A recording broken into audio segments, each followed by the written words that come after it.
صباح الخير عليكم، ان شاء الله تكونوا كامل بخير، ان شاء الله راكم مهنيين. انا صبحت عليكم اليوم بالبغرير، وصفة البغرير. عندي هنا كيلو تاع الفارينة، 2 حبات بيض، مغرفة خميرة الخبز، مغرفة ملح، 2 باكيات ليفر شيميك نوارة، وريتلا تاع الماء يكون دافي. هاد لا كونتيتي راني حنعطيها لكم، دير لكم 15 حبة. نبداو بسم الله على بركة الله.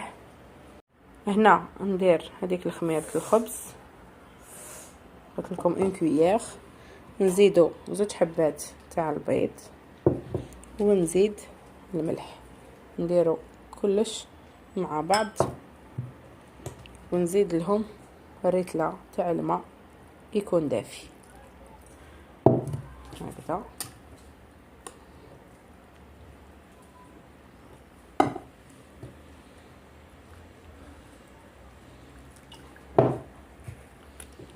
ما تسخنوش بزاف باش ما يطيب لكمش هذاك البيض هكذا.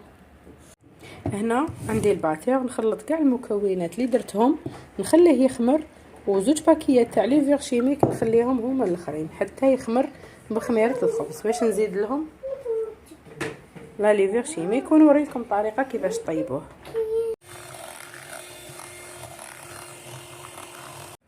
هنا بعد ما كملت كامل نغطيه نخليه يخمر، ابخي كي يخمر نزيد له هذوك 2 باكي تاع ليفر شيميك.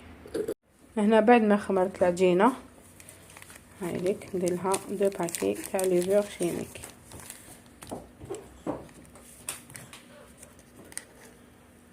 هنا تالمو خمر لي بزاف، بدلت له ريسيبيون باش ما يتفقليش.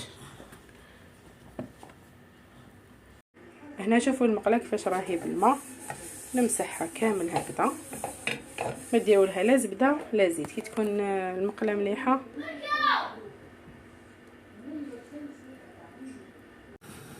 هنا ديريكتومون باش نحطها فوق النار. هنا شوفوا كيفاش راهو يطيب فريمون، نتقب كامل، جاني صح ميلتخو، جا ما شاء الله، وخلوه يتحمر مليح من التحت.